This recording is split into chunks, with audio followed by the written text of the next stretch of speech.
Hello, friends. Are you watching this alone or with someone? Tell me in the comments. They missed the most important day of my life because my sister needed help packing lingerie and sunscreen for her honeymoon. And if that sounds like a joke, I'd love to be laughing. The truth is, I stood on the stage in front of nearly 3,000 people, with the spotlights burning into my skin like some kind of cosmic reminder that I'd gotten here on my own, and the seats I had reserved for my parents, with their names printed in gold on the front row cards, stayed cold and empty like their voicemail inboxes all week. It wasn't sudden. This wasn't a misunderstanding or some unexpected emergency. It was a choice, and somehow that hurt worse than any chaotic accident ever could. It had been a Wednesday morning when the final email came in from the dean's office, confirming that I would be giving the keynote speech at the College of Environmental Sciences commencement. I'd been nominated months before, but they hadn't announced the speakers until the last moment. I wasn't surprised when I got the slot. I had just completed 5 years of funded research that was now being cited in federal policy briefs. But I was still shocked at how quickly the pride was drowned out by anxiety. Not about the crowd, not about the speech, but about whether my parents would actually show up. Or worse, show up and look bored.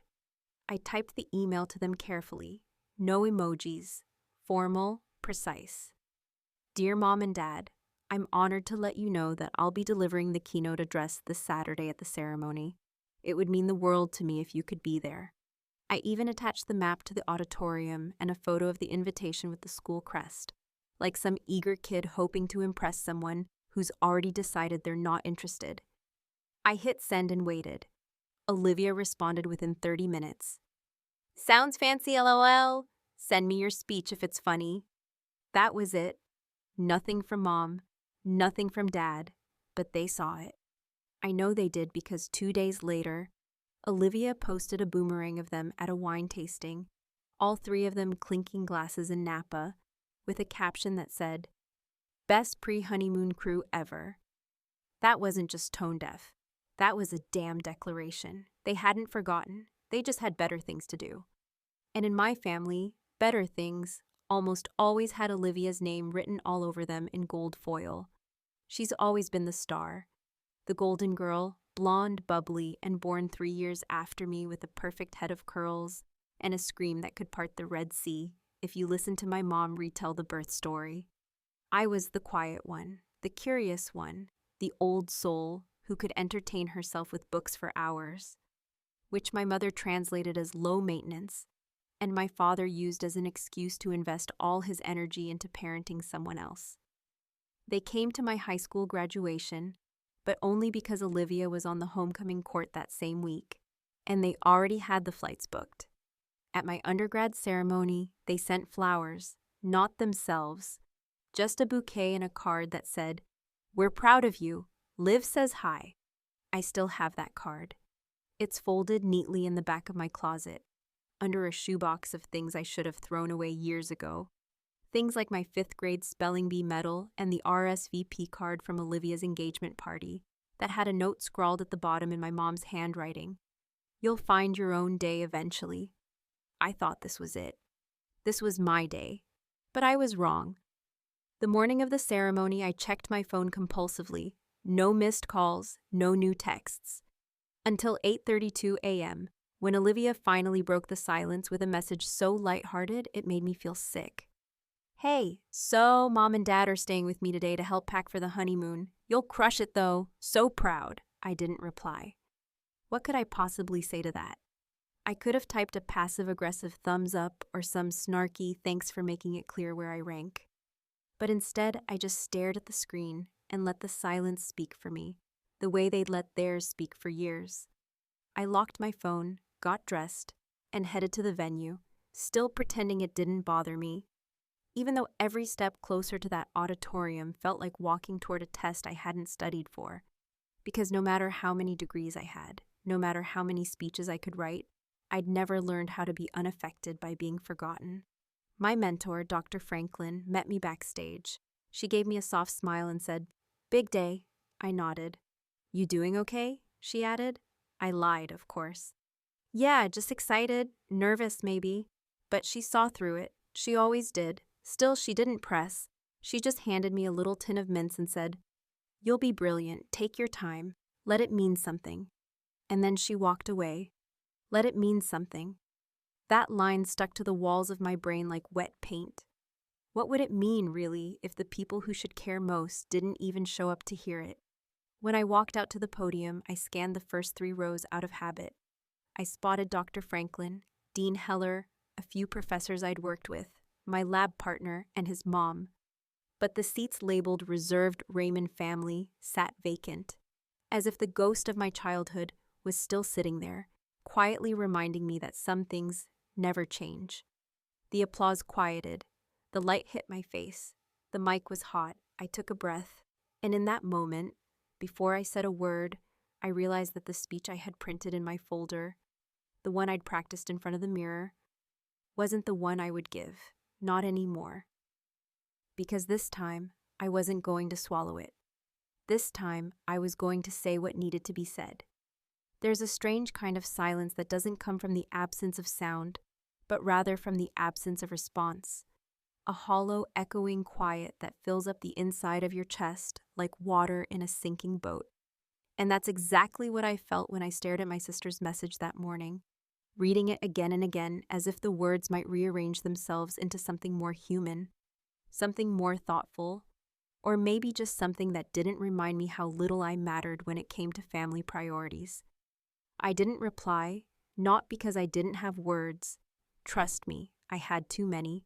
But because for the first time in my life, I realized that nothing I could say would make any difference. If they didn't see me by now, if they hadn't noticed the bruises left by years of emotional benching, then they never would.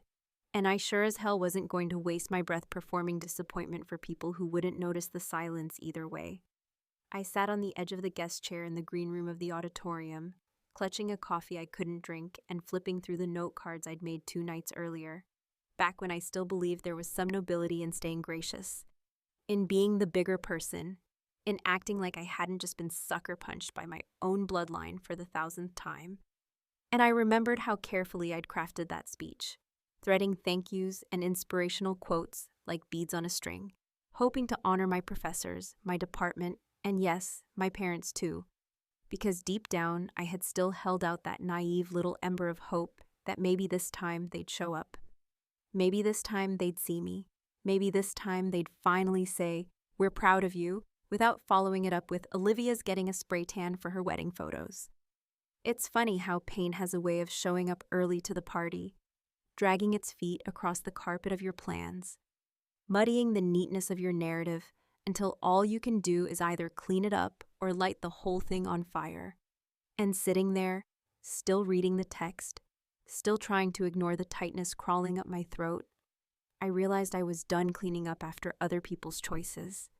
My speech, the one I had printed and highlighted, now felt like a betrayal of my own story, a glossy version of reality polished for an audience that didn't know what it was like to grow up under a roof where love was distributed according to charm, where apologies were rare and accountability was reserved for other people's children. I folded the cards in half, slipped them into my bag, and just sat there, not thinking so much as remembering. Flashes of a childhood where Olivia's tantrums were treated like presidential emergencies, while my quiet tears behind the bathroom door were ignored as signs of maturity. Birthdays where my cakes came from grocery store discount bins, while hers were custom ordered 2 weeks in advance. Even my high school valedictorian speech, where I looked out into the crowd to find my father squinting at a football game on his phone under the table, just waiting for it to be over. And still, through all of that, I had tried to make it work, tried to earn something that should never have been conditional in the first place. What people don't tell you about being the strong one is that it's often a role cast without your consent. You become reliable because no one gives you the space to break. You become independent because leaning on people who disappoint you starts to feel worse than standing alone. And before you know it, you're 31 years old, preparing to give the most significant speech of your life with nobody in the front row cheering for you because they're too busy folding swimsuits and pretending your absence doesn't mean anything. I knew Olivia didn't mean harm, at least not in the way most people define it. She didn't wake up thinking, "How can I ruin Cassie's day?"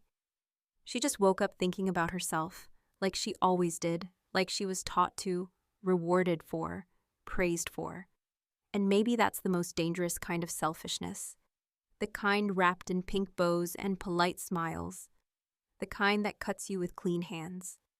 When I finally put my phone away, I didn't feel anger the way I expected. I felt clarity, the kind that doesn't come often and doesn't ask for permission.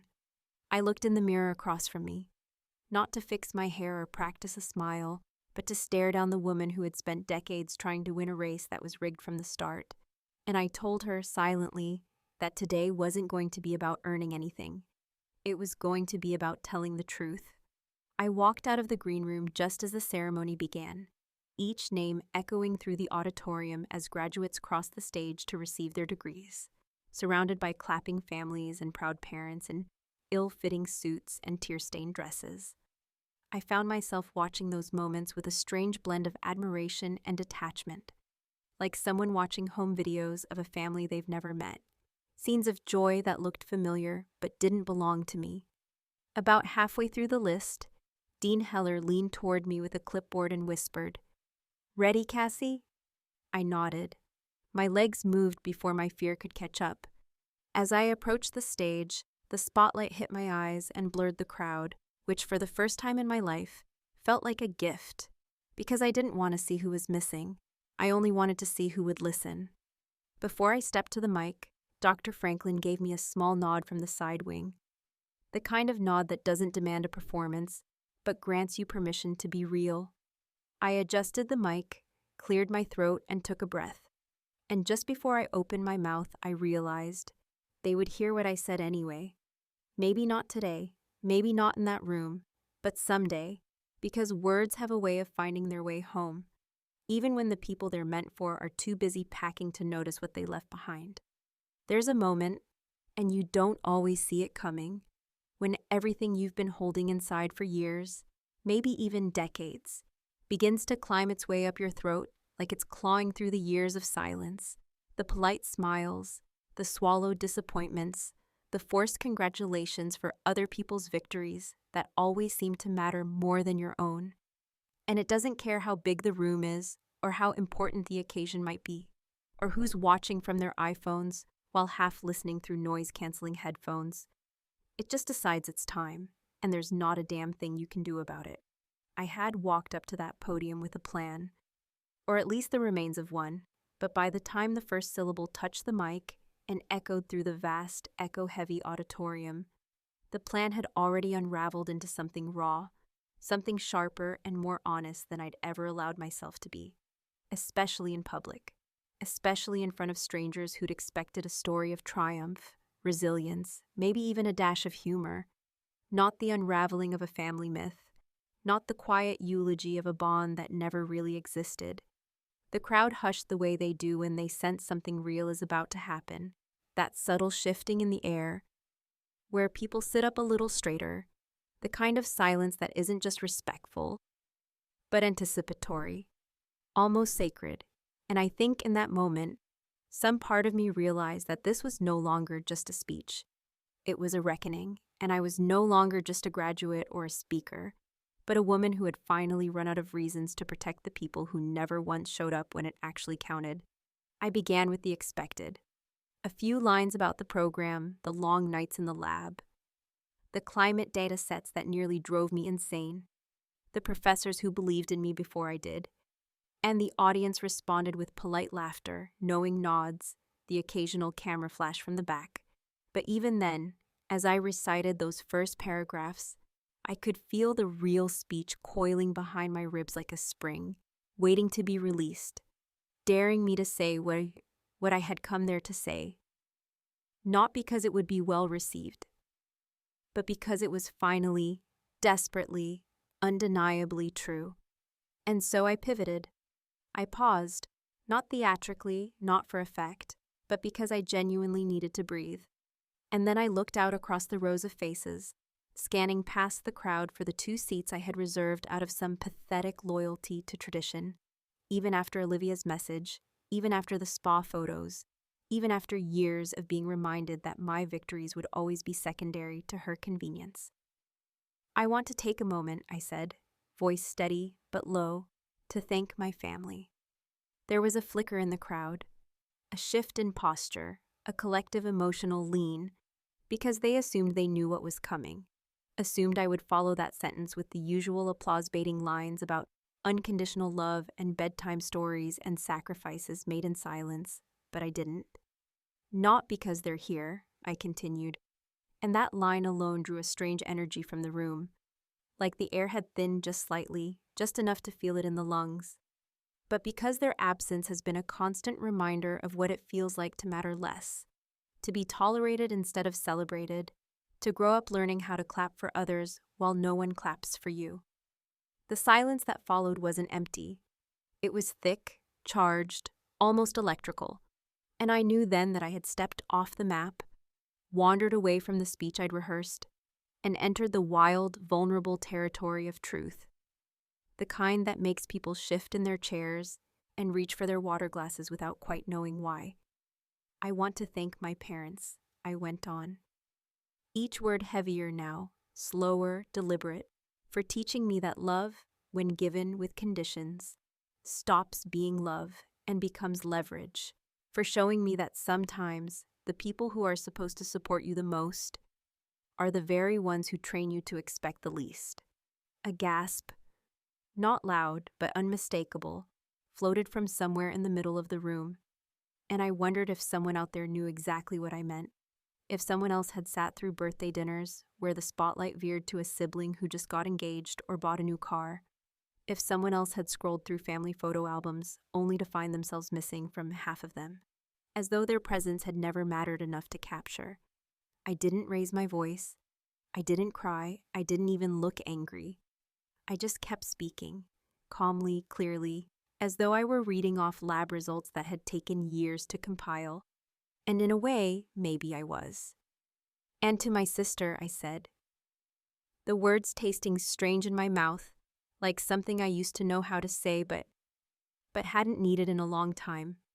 Thank you for reminding me, in the kindest, most consistent way, that some people never really grow up. They just get better at pretending they already have. The laugh that bubbled up from the crowd was involuntary, half shocked, half impressed. And while I hadn't said it for effect, I'll admit it felt like an exhale I hadn't realized I'd been holding. I let the moment stretch, and then I leaned in just slightly as though the mic and I were sharing a private thought, and said the line I hadn't written, hadn't planned, but somehow had always known would come out. So if you're watching this, I said, voice steady, gaze fixed on the empty seats as if they were screens, I hope the honeymoon is worth it. Because this is the last thing you'll ever see me celebrate without you. That was it. I stepped back. I nodded. I turned. The applause started slow, uncertain, a few claps, scattered and unsure, and then it grew, wave after wave, not thunderous but heavy, respectful, something closer to recognition than praise. I didn't stay to bask in it. I didn't wait for the pats on the back or the post-ceremony photos with friends I barely knew. I walked backstage, found an empty hallway, and stood there for a long time, just breathing. Later that day, after I had changed and left the venue, I checked my phone. I hadn't posted anything. I hadn't even taken a picture, but someone else had. A clip, barely 60 seconds long, had already made its way to social media. Just the last part of my speech, the part where the truth didn't ask permission. And by the time I saw it, it was already climbing. By the time Olivia saw it, it had gone viral. There's something deeply unsettling, almost surreal, about watching your own words echo back at you from the mouths of strangers, cut into clips, overlaid with dramatic music, shared on feeds and screens and message boards by people who know nothing about you, yet feel so certain that they've captured your truth in a handful of hashtags and sound bites. And while some part of me should have felt vindicated by the outpouring of validation, the explosion of comments, the sudden transformation from overlooked academic to viral symbol of quiet defiance, all I could feel in those first hours was a kind of hollow stillness, like my anger had burned too hot, too fast, and left behind the kind of silence that feels more like ash than peace. The clip, just under a minute long, had been posted by a sophomore journalism student, someone I didn't know, who'd been sitting in the third row with her phone held up discreetly, probably planning to use it as B-roll for some class assignment on public speaking, but instead capturing the exact moment I broke a generational script wide open and let years of bottled truth spill across that stage with more precision than any prepared thesis or bullet-pointed speech ever could. It spread faster than I could track, a blur of reposts and shares from academic circles to self-help forums, from feminist blogs to meme pages, and somewhere along the way, my name became less of a person and more of a symbol, the woman who finally said what the overlooked daughters, the underestimated siblings, the forgotten ones at family tables had been choking on for decades. And while I didn't intend for any of it to become public, didn't seek fame, didn't crave followers, didn't think the moment would survive beyond the auditorium walls, once it was out there was no stuffing it back into the cage I'd kept it in for most of my life. I had turned my phone off after the ceremony, not out of arrogance or avoidance, but simply because I needed to breathe. I needed to walk out of that building without immediately being yanked back into the digital noise of my own decision, without having to explain myself to people who'd either cheer or criticize, without ever asking what it cost to stand alone on that stage and say what needed to be said. I drove 3 hours west to a small cabin I'd once rented during my dissertation phase, a quiet place with no service and spotty electricity, and I let myself sit still for the first time in weeks, staring out at the brittle coastline, listening to the wind rattle loose shutters, trying to remember what it felt like to exist outside the expectations of everyone else. But the world, of course, doesn't wait. By the time I turned my phone back on Sunday afternoon, the notifications nearly crashed it. Thousands of messages, comments, missed calls, emails from journalists, requests from talk shows, dozens of just wanted to say thank you messages from people I'd never met but who, apparently, had watched that 60 seconds and seen something of themselves reflected in the wreckage. And then there was the other side, the messages that mattered more and hurt worse. Texts from Olivia, first vague, then venomous, starting with a simple, "What the hell did you do?" and rapidly unraveling into a stream of accusations, defensive sarcasm, passive-aggressive guilt-tripping layered beneath thinly veiled threats to clear the air if I didn't clarify things publicly, as if I had somehow slandered her by telling my story, as if the truth, when inconvenient, becomes slander. Mom sent a single text, no greeting, no punctuation, just, "This was cruel." Dad didn't write at all. He just called 3 times in a row, left no message, just his name flashing on my screen, like some old warning light that hadn't worked in years, but still blinked when something was broken. I didn't answer. Not then, maybe not ever. Instead, I scrolled, and I saw them.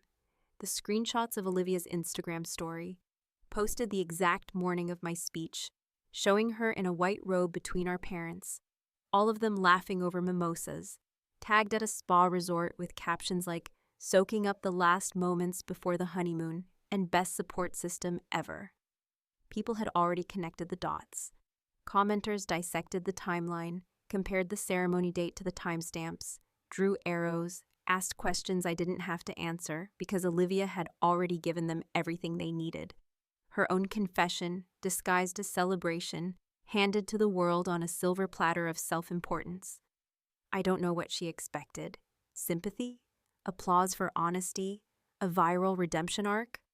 What she got instead was backlash. Not from me, but from strangers who didn't owe her the benefit of the doubt. The comments turned quickly. Not cruel, not vicious, but pointed, relentless. Imagine your sister giving the most important speech of her life while you're posting spa selfies. Some parents raise one child and baby another. Guess who's who? This wasn't about shame. This was about finally speaking up. And it hit hard because it's true. And that's when the media picked it up. Articles appeared with headlines like Academic Calls Out Family in Viral Commencement Speech and Keynote Address Exposes Deep Family Rift. Internet reacts. Everyone had an opinion. Everyone dissected it like it was some scripted Netflix drama, instead of a decades-long story of quiet hurt finally catching fire. I think what stung most, for them, was that I hadn't named them. I hadn't shouted. I hadn't even spoken in anger. I had simply told the truth in a room full of people who weren't used to hearing it in that setting. In that way, from someone like me, calm, composed, deeply tired of shrinking herself for the comfort of others. That restraint, I think, is what made it hurt. Because nothing is louder than a woman who stops apologizing. Olivia left me a voice note Sunday night. It was nearly 4 minutes long. She didn't cry, which was rare. Her voice was tight, clipped, like someone trying not to scream in a public place. She told me I had embarrassed the family, said I had turned what should have been a proud moment into a pity parade, accused me of using my degree to play victim for clout, and finished with a line I don't think I'll ever forget. Not because it was particularly cruel or clever, but because it was the first time she'd ever said it without pretending to be joking. "You've always hated me for being loved more," she said, "and now you've ruined everything. I hope you're happy." I listened to it once, then I saved it, not to use against her, not to share, but because I needed the reminder of why I'd spoken in the first place, of how deep the roots ran, of how easily people will twist your pain into their own victimhood when they've never had to carry anything real. And as I stared at the screen, watching the video climb toward its 2 million views, I realized something I hadn't fully felt until that moment, something sharp and strange and hard to explain. They regretted it. Not just the moment, not just the message, not just the spa day or the absence. They regretted everything, but regret, I'd come to learn, is like smoke. It might follow the fire, but it never puts anything back the way it was. There is a moment, and it doesn't come with a sudden burst of clarity or some cinematic gust of wind through the trees, but rather arrives slowly and almost without notice, like fog bleeding across a field at dawn, when you realize that closure is not a door you wait to have opened by the people who hurt you, but something you build, brick by broken brick, from the silence they left behind and the voice you finally chose to use when no one thought you would. And in that moment, it ceases to matter who claps or who turns away, because what matters more is the quiet knowledge that you no longer need the applause or the validation, not from them, not from anyone. When I returned from the cabin, 3 days later, rested but not restored, clear-eyed but not unscathed, I walked into a world that no longer saw me as anonymous, at least not in the way it had before. My face was still mostly unknown, but my words had traveled, my voice had been clipped into reels and stitched into reactions. And though I hadn't planned it, hadn't orchestrated the viral moment like some influencer with a marketing plan, I found myself at the center of a conversation that wasn't really about me anymore, but about what I had represented, about the invisible weight that so many had carried in silence, and now saw laid bare in 60 furious, restrained, unforgettable seconds. The university reached out first, not with concern, but with something dangerously close to admiration. The dean sent a personal email thanking me for bringing a deeply human dimension to academic achievement, and then, in the very next line, casually mentioned that the university's PR department was fielding national inquiries, and that if I was open to it, they'd love to help coordinate interviews. I didn't answer immediately, not because I wasn't grateful, but because I needed a moment to remember what I wanted to mind, outside of everyone else's eagerness to assign meaning to what I had done. Dr. Franklin called too, her voice warm as always, tempered with a concern she didn't mask, telling me she was proud, but also asking if I was holding up, if I had a plan for the storm that often follows the spotlight, if I had someone, anyone, to talk to. And I told her the truth, that I was fine, that I was tired, and that mostly I just wanted to be left alone long enough to think, without everyone telling me how I was supposed to feel. And then came the flowers, 3 separate deliveries in 2 days. Long-stemmed white lilies from a boutique shop I remembered my mother mentioning once. A neutral card with gold lettering that read, "We're proud of you, always have been." And though I knew it had probably been Olivia who placed the order, likely with her usual mix of performative guilt and control disguised as kindness, I couldn't help but feel a bitter pang in my chest when I opened the first box and smelled the soft, sweet nothingness of regret, made fragrant, made palatable, made too little and too late. I sent them back, not out of cruelty or theatrical bitterness, but because I had spent enough years making space in my life for gestures that didn't match the reality they were supposed to repair. And I wasn't going to start pretending again, not now, not after everything. I didn't block them, though. I left the line open, knowing full well that silence can speak louder than any rebuttal, that letting someone's messages pile up without response is its own kind of echo. And sure enough, the calls slowed, the texts thinned, until eventually there was nothing. Except one more message. From Olivia. No filters, no gifs, no emojis, no hashtags. Just words, plain and raw, as though even she had run out of sugar to coat things with. "I don't know who you are anymore," she wrote, "but I miss the sister who didn't make everything a war." And I read that line over and over, not because it confused me, but because it proved once again that she still didn't understand. That in her eyes, telling the truth was warfare, that refusing to stay silent was betrayal, that being honest about my pain was an act of aggression rather than a reclaiming of dignity. I didn't reply, because I finally understood that there is no satisfying conversation to be had with someone who confuses your boundaries with punishment, who hears your truth and only mourns their own discomfort in the aftermath. What came next wasn't planned either. An invitation, formal, embossed, tucked neatly into a thick envelope with a TEDx logo on the front, offering me a keynote spot at an upcoming event titled "The Power of Personal Narrative," with a short handwritten note from the coordinator saying, "Your voice reached me. We'd be honored to have you." And I accepted. Not because I needed the stage again, not because I wanted to fan the flames of some fleeting notoriety, but because I had more to say. And this time, I wanted to say it in a space that welcomed the full weight of it, not just the viral bite. The night of the talk, I wore a simple black dress, hair pulled back, no theatrics, just clarity.